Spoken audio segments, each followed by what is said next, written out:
Hey everybody, and welcome to my N5 series on the SP404 mk2, where I cover a topic in about 5 minutes. Justin Riley writes in and he asks, if I power off, I lose whatever EFX I had routed and set up. It just says bypass and not the EFX I had saved. Is there any way to save them? Um, and I suspect that you're talking specifically about input effects, but there's a few things that let's just do a quick review over how things work or what does get saved between sessions, because not everything gets saved between power cycles and it can become kind of problematic. But once you know, like, you'll at least know what to work with or deal with. So let us start with input effects. With input effects, if you come in and go Shift ext source and go to the input effects, so just hit enter, you'll see we've got all kinds of values here. Now I was on auto pitch here to begin with. That's because I set it up. But if you power up from a boot, it's going to say bypass. A nice thing about the input effects, though, is whatever you save for your settings in here, it will save between power cycles. So if I change this from 17 to, oh, I actually gotta go down. If I save it, set this to -100, which is what it's set to now instead of 17. If I turn this off and bring it back on, it's gonna work just fine. However, the thing to note is if I power this off and bring it back on, when it comes back up, we're going to be set back to bypass. So a thing to know about input effects is whatever you make for your effect adjustments, it will save those as you make them. So here, we'll just go back in, Shift ext source. I'm going to do input effects.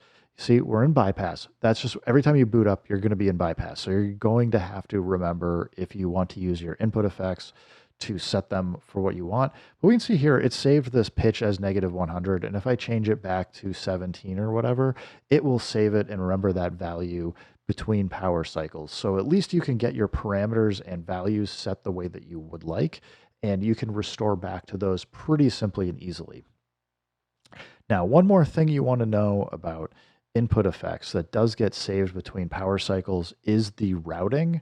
So if I do, we all know, or hopefully you should know, if you hold remain and tap a pad, you're cycling between your current bus and if it's going to dry or if it's going out to a effect. So orange would be bus 1 and green is bus 2. So right now I'm on bus 1. We're holding remain and cycling between bus 1 and dry. If I tap bus FX, so it's flashing. If I hold remain, we can cycle now between dry and bus 2. So it will save these values for what your routing is between sessions for bus 1 and bus 2. And let's say we want to just set this back to bus 1. I'll do that. A thing that some people don't know is you can actually set the ext source for your routing for it. So if I tap ext source here, if I hold it right now, it's set to dry. If I do the remain and tap it again and then hold it down, it says bus 1. So it will save your ext source routing to bus 1, bus 2, or drive between power cycle sessions. But I just want to point that out. So now to move over to bus 1 and bus 2, there's a couple important things you want to know about them.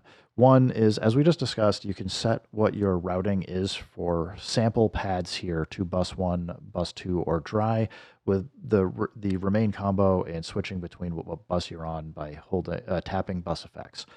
With that said, a couple things you want to know. Any of your effects that you use through here or the MFX, the parameter values are shared between bus 1 and bus 2. So if you set delay on bus 1 and then I switch over and set delay, it says same effects on other bus. And what that's telling you is that they're shared parameters.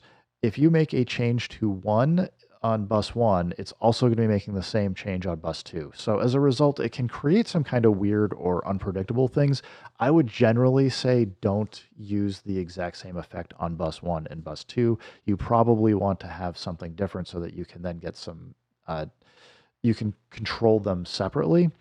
Now, also a thing to note is these values on bus 1 and bus 2 for what you set for your parameter values, by default, they are not saved between power cycles. And I would say consider them to be more of a performance effect, which is kind of what they are because they're the easiest things to get at and use your control knobs to control. So you want to have kind of a steady state for delay or other effects that you can then change.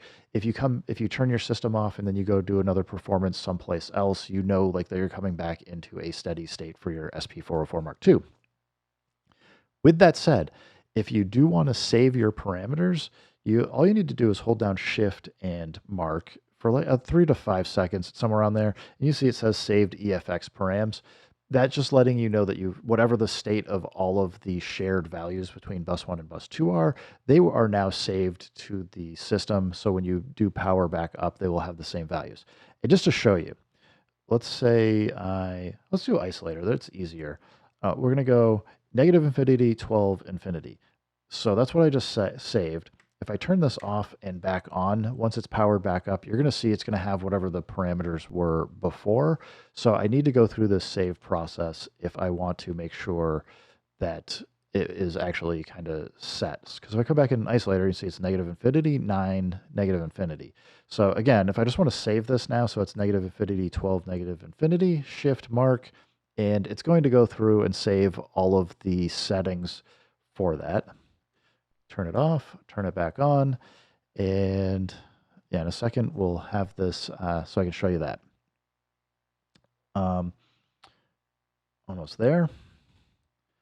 So isolator, now negative infinity, 12, negative infinity. So as I said, Shift and Mark, just hold it down for like 3 to 5 seconds. It will save those parameter values for you, and then you will have that saved for future sessions. But you do still have to remember when you power back on which effects you want to be applied to your bus 1 and bus 2 if you're trying to turn those on.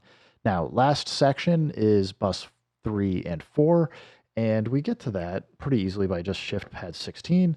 Now, one thing you want to know is first, control knob allows you to come in and select which of these are set. By default, if you just have a brand new system, it's going to be favorites and set to bypass. And you need to go in and edit these through the menu system here. But if I go change this to say favorites 1, if I exit out, if I just turn it off and then back on, unlike input effects, when you boot back up, it will have whatever the parameter values are that you've set for bus 3 and 4. It will save those values as you make the changes like input effects, but it won't switch back to bypass. So if you hold Shift and Pad 16, you can see we still have our favorite 1. So if you're looking for something that is going to stay consistent between power cycles, you probably want to use you probably want to use bus 3 and 4 and have this be where you have things set up. I kind of think this was done intentionally just so that you have something that is a consistent sound. You do have 16 favorites that you can go through and set and however you'd like, and you can always, of course, go back to bypass. So definitely if you want something that's going to be fully preserved between power cycles, but it's going to affect everything for input and whatever pads you have playing. Go for using your bus 3 and 4. If you want something that's going to be more temporary for effects, you're going to be looking to put those onto bus 1 and 2. That is going to potentially impact your external source. And finally, for your input effects, it will save those parameters, but it won't save which effect that you've got selected for the input. So anyway, thank you for the question. Everybody else, thanks for stopping by. Keep making music, keep having fun. Remember, if it sounds good, it is good, and peace.